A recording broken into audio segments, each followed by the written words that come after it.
எந்த கட்சியிலுமே எங்களை வந்து முன்னிலையில இருந்து எங்களை இந்த அளவுக்கு முன்னேற்றம் பார்க்க வைக்க மாட்டாங்க. ஆனா எங்களுக்கு வந்து முன்னேற்றத்துல முதல் இடமா வச்சிருக்க இந்த பசுமை திட்டம் அம்மா, அவங்க பேர் எனக்கு சரியா வரல, சௌமியா மேடம், அவங்களுக்கு 100 ஆண்டு எங்களால பிறந்த நாள் வாழ்த்துக்கள். எங்களால மாற்றுத்திறனாளிகள் அனைத்து நண்பர்களுக்கும் சிறப்பு சரி, எங்களுக்கு கொடுத்துருக்க போலீஸ்காரங்களும் சரி, யாரா இருந்தாலும் சரி, எல்லாருக்கும் வாழ்த்து சொல்றோம்.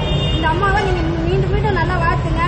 அது இன்றைக்கு வந்து பாத்தீங்கன்னா பசுமை தாயகம் 2 நாளா தொடர்ந்து கொண்டாடி கொண்டிருக்கின்றோம். அதுல இன்றைக்கு குறிப்பாக 3 சக்கர வண்டிகளை மாற்றுத்திறனாளிகளுக்கு கொடுக்கக்கூடிய ஒரு நல்ல நிகழ்வு. இப்படி பாத்தீங்கன்னா நான் இந்த பகுதியில சென்னையை பொறுத்த வரைக்கும் இந்த 3 சக்கர வண்டி, இந்த பைக்கு இதெல்லாம் போறதுக்கு தெரு இருக்குது. ஆனா பல ஊர்கள் அது கிடையாது. பாத்தீங்கன்னா தர்மபுரியில நான் போய் கேட்கும்போது அவங்க வந்து எந்த வண்டி கொடுத்தாலும் போறதுக்கு சாலை இல்லைன்னா கஷ்டம். நீங்க வண்டி கொடுத்தா கூட போக முடியாது, தெரு இருக்காது, மண் ரோடு இருக்கும், அப்புறம் இந்த மாதிரி தார் ரோடு எல்லாம் இருக்காது. அப்பெல்லாம் ரொம்ப கஷ்டப்படுவாங்க மாற்றுத்திறனாளிகள். அந்த பகுதியில அவங்க அது நடந்து அவங்க சாலையை கடப்பதற்கே ரொம்ப சிரமமா இருக்கும். வீட்டுக்குள்ளே அடைபட்டு இருக்கக்கூடிய நிலைமையெல்லாம் நான் பாக்குறேன். ஆனா சென்னையில வந்து நமக்கு ரோடு இருக்கு. ஆனாலும் மாற்றுத்திறனாளிகளுக்கு சிறப்பு வசதிகளை செய்து தர வேண்டும் என்று பாட்டாளி மக்கள் கட்சி தேர்தல் அறிக்கையில நாங்க கொடுத்திருக்கிறோம். தேர்தல் அறிக்கை மட்டுமல்ல, ஷேடோ பட்ஜெட்னு சொல்லிட்டு, அதாவது ஒரு நிதிநிலை அறிக்கை, அதுலயும் மாற்றுத்திறனாளிகளுக்கு சிறப்பு சலுகைகள் எப்படின்னா ரயில்வே ஸ்டேஷன், பஸ் ஸ்டாண்டு இதுக்கெல்லாம் தனியா வழி இருக்கணும், சாலையெல்லாம் அதுக்குன்னு அவர்களுக்கு தனியாக பகுதி இருக்க வேண்டும். அந்த மாதிரி எத்தனையோ விஷயங்களை நாங்க எங்களுடைய பாட்டாளி மக்கள் கட்சி தேர்தல் அறிக்கையில கொண்டு வந்திருக்கோம். ஏன்னா நான் இதெல்லாம் அந்த மாற்றுத்திறனாளிகள் அப்படின்னு சொல்லக்கூடிய குழுக்கள்ல இருக்கக்கூடியவங்க எல்லாம் என்கிட்ட சொல்லுவாங்க.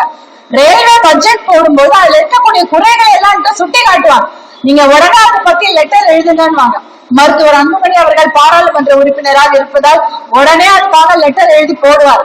ரயில்வே நீங்க பட்ஜெட்ல இதெல்லாம் சொல்லிருக்கீங்க, ஆனா மாற்றுத்திறனாளிகளுக்கு அவர்களுக்கான சிறப்பு சலுகைகளுக்கு பட்ஜெட்டே ஒதுக்கல அப்படின்ற விஷயத்தெல்லாம் நாங்க பதிவு பண்ணி அனுப்புவோம். ஏன்னா அவங்க அதை விட்டுடுவாங்க. ஏன்னா கண்டிப்பா தேவை. நீங்க வண்டி வாங்கி கொடுத்தா போறாத, ரோடு இருக்கணும். அதே போல பஸ் ஸ்டாண்டுக்கு போனா எப்படி போவாங்க? தாழ்நில பேருந்து இருக்கணும். இப்ப நிறைய பேர் வயசானவங்க இருப்பாங்க, குழந்தைங்க இருப்பாங்க, அவங்க காலை தூக்கி மேல வச்சு பஸ்ல ஏற முடியாது. அவங்களுக்குன்னு காலை வச்சு ஏறுற மாதிரி முட்டி அதுக்காக படி இருக்கணும். ஏர்போர்ட் போறோம், ஏர்போர்ட் போனா கூட நீங்க பாத்தீங்கன்னா 3 சக்கர வாகனத்துல அவங்க கூட்டிட்டு போயிடுவாங்க. ஆனா அந்த பஸ்ல ஏற்கவே முடியாது. அந்த 3 சக்கர வாகனத்தை 2 ஏர்போர்ட் செக்யூரிட்டி ஆபீசர்ஸ் யாராவது வந்து அந்த 3 சக்கர வாகனத்தை ஏற்றி உள்ள அந்த சக்கர நாற்காலி ஏற்றி உள்ள வச்சாதான் போகும். அந்த மாதிரி நிறைய பிராக்டிக்கல் டிஃபிகல்டிஸ் நிறைய. ஒரு நாளைக்கு அதாவது வெளியில போனா இவ்வளவு கஷ்டம் இருக்குது. அவங்க எப்படி போவாங்க? சத்தம் கேட்குமா? சத்தம் கேட்காதா? இந்த தெருவுல எதுக்கு திடீர்னு குறுக்க வந்தா பார்வை தெரியுமா தெரியாதா?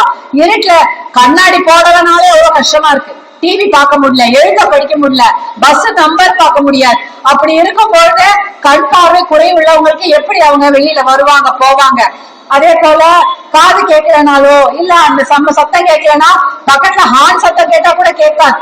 அப்ப வந்து எப்படி இருக்கும்? டிவில எல்லாம் பார்த்து ரசிக்கணும். நீங்க பாப்பீங்க, ஒரு சினிமா பார்க்கணும், ஏதாவது ஒரு செய்திகளை பார்க்கணும், ரசிக்கணும்னா கூட முடியாது. இப்படி எத்தனையோ குறைகள் இருக்கு. அந்த குறைகளை நிவர்த்தி செய்து மாற்றுத்திறனாளிகள் அவங்க ஒரு ஸ்பெஷல் பர்சன்ஸ், அவங்களுக்கு ஏற்ற மாதிரி நம்மளுடைய சுற்றுப்புற சூழலை வடிவமைக்க வேண்டும். அதற்கான திட்டங்களை பாட்டாளி மக்கள் கட்சி எங்களுடைய தேர்தல் அறிக்கையிலும் நிதிநிலை அறிக்கையிலும் நாங்க நிழல் நிதிநிலை அறிக்கையிலும் நிறைய கொடுத்திருக்கிறோம். அதை தொடர்ந்து சொல்லிக்கொண்டே வருகிறோம். அதெல்லாம் கொண்டு வரணும்னு. அதெல்லாம் கண்டிப்பாக ஒரு நாள் வரும். அதெல்லாம் நாங்க நம்பிக்கையோடு இருக்கோம். அதே போல நீங்க பாத்தீங்கன்னா தூய்மை பணியாளர்கள் வந்திருக்காங்க. அவங்களுக்கு தான் நான் மிகப்பெரிய நன்றியை சொல்லணும். அவங்க மட்டும் இல்லைன்னா நம்ம ரோடெல்லாம் கிளீனாவே இருக்காது, குப்பையில தான் வாழணும்.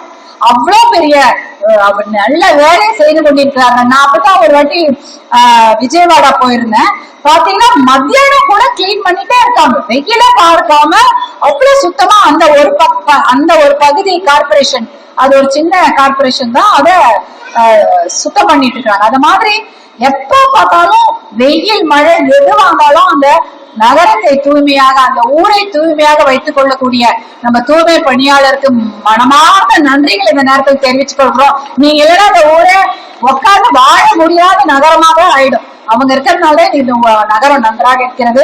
அவர்களுக்கு மனமார்ந்த நன்றிகள். அவர்களுக்கு உதவிகள் வழங்குகின்றோம். நிறைய செய்யணும். நான் ஒரு தூய்மை பணியாளர் நிகழ்ச்சி போயிருந்தேன். என்கிட்ட அத்தனை கோரிக்கைகளை வச்சாங்க. அவங்க டெம்பரரி ஜாப வந்து பர்மனன்ட் பண்ணணும், அவங்களுடைய சம்பளம் ஏற்றி கொடுக்கணும், ஓய்வூதியத்தை அதிகம் செய்து கொடுக்கணும் போன்ற நிறைய விஷயங்களை அவங்க என்கிட்ட சொன்னாங்க. ஒரு கடந்த வருடம் நினைக்கிறேன், இதே செங்கல்பட்டுல ஒரு பெரிய போராட்டம் நடந்தது. அந்த இடத்துல மருத்துவர் அன்புமணி போய் தரையில உட்கார்ந்து அவங்களோட பேசினாங்க. வேற யாருமே டிவில கூட அது போடல. அந்த மாதிரி ஒரு போராட்டம் தூய்மை பணியாளர்கள் செய்யறாங்க அப்படின்னு பாதி பேருக்கு தெரியவே இல்லை. அதற்கப்புறம் மருத்துவர் அன்புமணி அவர்களோட உட்கார்ந்து அவர்கள் குறைகளை கேட்கும் பொழுதுதான் இது மாதிரி ஒரு போராட்டம் நடக்கிறது என்று எல்லாருக்கும் தெரிய வந்தது வெளியில. அந்த மாதிரி நிறைய விஷயங்களை செய்யறதுக்கு நாங்க தயாராக இருக்கிறோம். உங்களோட தோள் நின்று தோள் கொடுக்கும் கட்சி தான் பாட்டாளி மக்கள் கட்சி. பசுமை தாயகம் சார்பாக இத்தனை நிகழ்ச்சிகளை நாங்க செய்துட்டு இருக்கிறோம். இந்த குடிநீர், இதாவது ஒரு பள்ளிக்கூடத்துக்கு சுத்தமான குடிநீர் நீர் வழங்கக்கூடிய இந்த குடிநீர் அந்த அந்த ஆர்ஓ சிஸ்டம் கொடுத்திருக்கிறாங்க.